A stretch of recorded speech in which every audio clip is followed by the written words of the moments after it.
بسم اللہ الرحمن الرحیم۔ القائم چینل میں خوش آمدید۔ السلام علیکم۔ آج میں آپ کو واقعہ کربلا سناؤں گا۔ واقعہ کربلا تاریخ اسلام کا وہ پرسوز واقعہ ہے جو قیامت تک نہیں بلایا جا سکتا، جس میں نواسہ رسول حضرت امام حسین علیہ السلام شہید کر دیے گئے تھے۔ یزید خلیفہ کے مسند پر برجمان ہو چکا تھا اور اس کے لیے سب سے بڑا خطرہ اللہ اور اس کے رسول صلی اللہ علیہ وسلم اور دین اسلام پر ڈٹ جانے والے حضرت امام حسین علیہ السلام تھے، جنہوں نے نانا کے حق کے دین پر مر مٹنے اور اسے بچانے کی قسم کھا رکھی تھی۔ یزید سمجھ رہا تھا کہ والد اور بھائی کی شہادت کے بعد حضرت امام حسین علیہ السلام کمزور ہو چکے ہیں۔ اس نے سوچا اپنی طاقت کو مزید بڑھانے اور حکومت کو مکمل طور پر قابو میں کرنے کے لیے آپ علیہ السلام کو راستے سے ہٹانا فائدہ مند ہوگا، لیکن اسے شاید معلوم نہیں تھا کہ سردار جنت کے لیے دنیاوی خلافت کوئی معنی نہیں رکھتی۔ کوفہ والوں کے سینکڑوں خطوط حضرت امام حسین علیہ السلام کو موصول ہوئے، جن میں یزید اور اس کے اعلیٰ کاروں کے مظالم بیان کیے جاتے تھے اور دین اسلام کو درپیش خطرات سے آگاہ کیا جاتا تھا۔ ایک اطلاع آپ کو یہ بھی ملی کہ شراب نوشی عام ہو چکی ہے۔ اپنے والد امیر المومنین حضرت علی علیہ السلام کی جائے شہادت پر جانے اور اپنے لوگوں کی رہنمائی کے لیے آپ نے مدینہ سے کوفہ جانے کا فیصلہ کیا۔ چنانچہ رجب سن 60 ہجری کو آپ علیہ السلام اپنے 72 ساتھیوں کے ساتھ مدینہ سے کوفہ کی طرف روانہ ہوئے۔ براستہ مکہ حضرت امام حسین علیہ السلام اپنے 18 اہل بیت اور 50 اصحاب کے ساتھ کربلا پہنچے۔ 8 ذی الحج کو آپ علیہ السلام کو کوفہ والوں کی اس شکنی کا اندازہ اس وقت ہو چکا تھا جب آپ نے اپنے چچا زاد بھائی مسلم بن عقیل کی شہادت کی خبر سنی، لیکن آپ نے اپنا سفر جاری رکھا۔ شاید آپ اپنے نانا حضرت محمد صلی اللہ علیہ وسلم کی اس پیشن گوئی کا انتظار کر رہے تھے، جس کا ذکر حضرت محمد صلی اللہ علیہ وسلم نے اپنی زوجہ ام المومنین حضرت ام سلمہ سے کیا تھا۔ بخاری شریف کی روایت کے مطابق آپ نے ام سلمہ رضی اللہ تعالیٰ عنہ کو مٹی دی اور کہا تھا کہ یہ کربلا کی مٹی ہے، جب یہ سرخ ہو جائے تو سمجھ لینا میرے جگر کا گوشہ اور میرے گھر کا پھول حسین ابن علی علیہ السلام شہید کر دیا گیا ہے۔ حضرت امام حسین علیہ السلام اہل بیت کے ہمراہ 2 محرم الحرام سن 61 ہجری کو کربلا پہنچے۔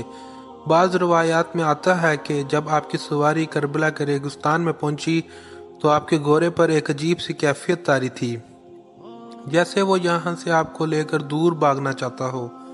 آپ نے پوچھا یہ کون سا مقام ہے؟ تو معلوم ہوا یہ سرزمین کربلا ہے۔ آپ نے ارشاد فرمایا قافلوں کو یہاں روک دیا جائے، ہم یہیں پر قیام کریں گے۔ اصحاب نے آپ کے حکم کی تعمیل کی اور کربلا کے بنجر ریگستان میں خیمے لگا دیے۔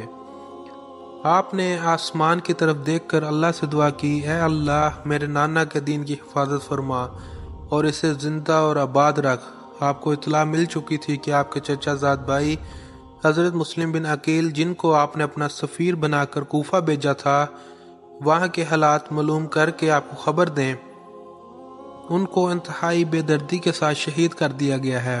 کوفہ کے لوگ جو آپ کو بار بار خطوط بھیج رہے تھے، وہ کوفہ کے گورنر ابن زیاد کے خوف یا لالچ سے حضرت مسلم بن عقیل کو تنہا چھوڑ چکے تھے اور وہ کوفہ کی گلیوں میں بالکل ناواقف تھے۔ ابن زیاد کے ایک سپہ سالار نے ان کو امان کا وعدہ دے کر گرفتار کیا اور بعد میں انہیں کوفہ کے محل کی چھت سے دھکا دے کر شہید کر دیا۔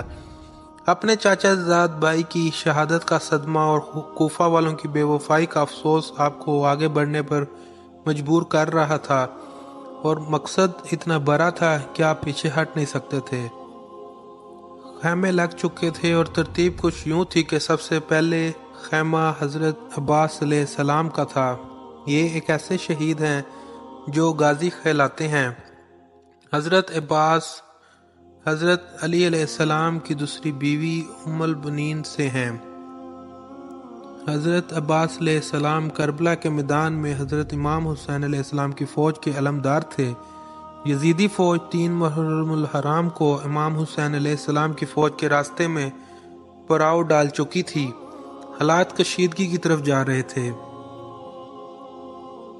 حضرت امام حسین علیہ السلام نے اپنے صحاب اور اہل بیت کو اکٹھا کیا، پھر آپ نے فرمایا میں آپ سب لوگوں سے اپنی بیعت اٹھاتا ہوں، آپ آزاد ہیں، جانا چاہیں تو جا سکتے ہیں۔ سب نے کہا ہم آپ پر جان نثار کریں گے، اپنے خون کے آخری قطرے تک دین حق کے لیے لڑیں گے۔ لہٰذا اب دو راستے تھے، یا واپس چلے جائیں یا حق پر رہتے ہوئے جنگ لڑیں، لیکن معلوم ہوا کہ واپسی کا راستہ یزیدی فوج بند کر چکی ہے۔ اب صرف جنگ تھی یا یزید کے ہاتھ پر بیعت۔ ابن زیاد کوفہ سے حضرت امام حسین علیہ السلام کو باغی کہلوا کر قتل کا فتویٰ لے چکا تھا، اور اس نے مزید فوج کربلا روانہ کر دی تھی تاکہ یزید کی خوشنودی حاصل کر سکے۔ 7 محرم الحرام کو یزیدی فوج نے حضرت امام حسین علیہ السلام کو پیغام بھیجا کہ آپ اپنے خیمے پانی کے قریب سے اٹھا لیں۔ امام حسین علیہ السلام نے پانی بند کرنے کا یہ ظلم اس لیے برداشت کر لیا کہ کہیں بعد میں لوگ یہ نہ کہیں کہ حضرت امام حسین علیہ السلام اور یزیدی فوج نے تنازع پانی کا کیا اور یہ جس پر لڑائی ہوئی۔ آپ نے ظلم برداشت کیا اور اپنے اصحاب کے ساتھ خیموں کو پانی سے دور لے گئے۔ تپتے سے راہ میں سب لوگ پانی کی پیاس سے تڑپنے لگے۔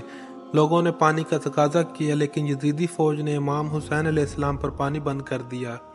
امام حسین علیہ السلام کسی صورت بھی یزید کے ہاتھ پر بیعت کرنے کو تیار نہ تھے۔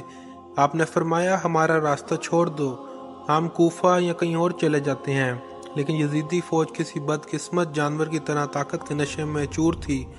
اس کے سربراہ نے کہا 2 ہی راستے ہیں، آپ یا تو بیعت کر لیں یا جنگ کے لیے تیار ہو جائیں۔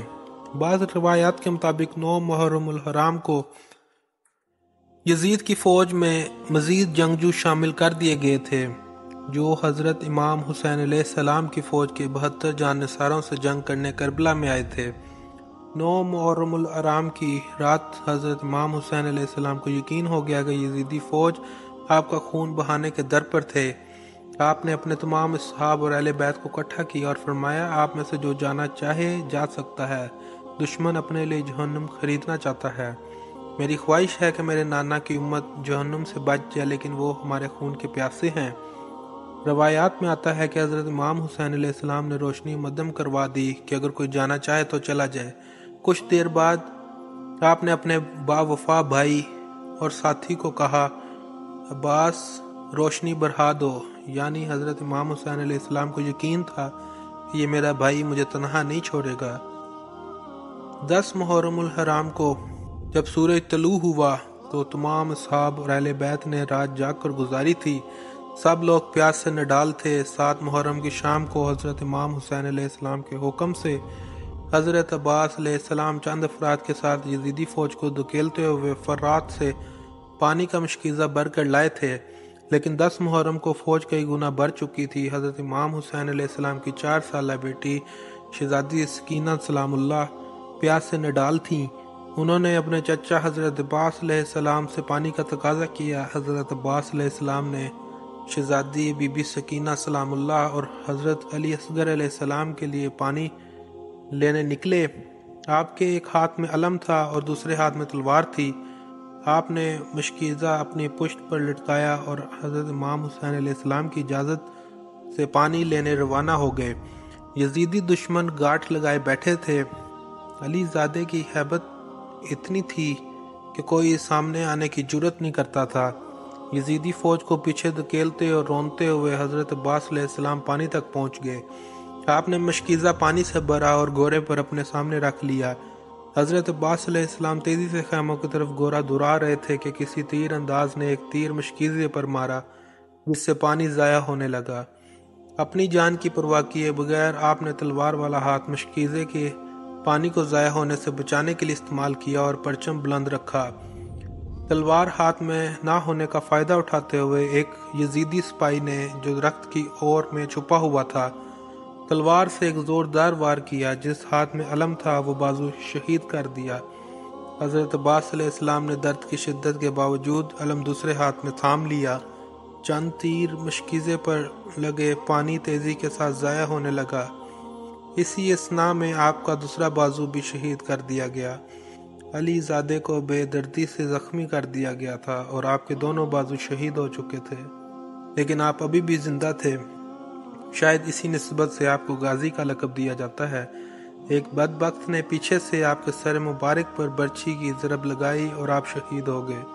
ایک ایک کر کے تمام اصحاب نے آپ پر جانیں قربان کر دی۔ امام حسین علیہ السلام ان ظالموں کو آخر تک یہ ترغیب دیتے رہے کہ اے ظالموں، کیوں اپنے لیے جہنم خریدتے ہو، مگر آپ کی ایک نہ مانی گئی اور ایک ایک کر کے آپ کے سب ہی ساتھیوں کو شہید کیا جا رہا تھا۔ بالآخر آپ لڑنے کے لیے کربلا کے میدان میں اترے اور یزیدی فوج کی صفیں الٹا دی۔ نواسہ رسول صلی اللہ علیہ وسلم قہر بن کر یزیدی فوج پر ٹوٹے۔ 10 محرم عصر کی نماز کا وقت ہوا۔ آپ گھوڑے پر سے اترے، ریس سے تیمم کیا اور نماز کے لیے کھڑے ہو گئے۔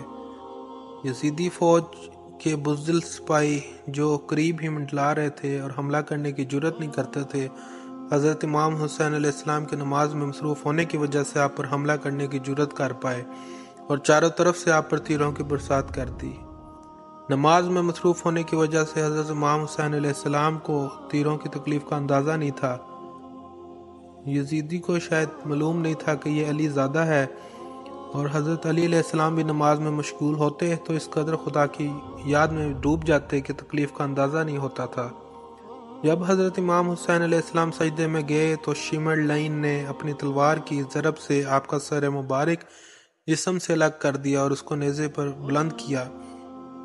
بی بی پاک زینب سلام اللہ علیہا یہ سارا منظر دیکھ رہی تھی۔ خیموں سے بیویوں کی رونے کی آوازیں آئی تو یزیدی فوجیوں نے خیموں کو آگ لگا دی۔ Thank you for watching. Like, subscribe and share my channel Al Qaim TV.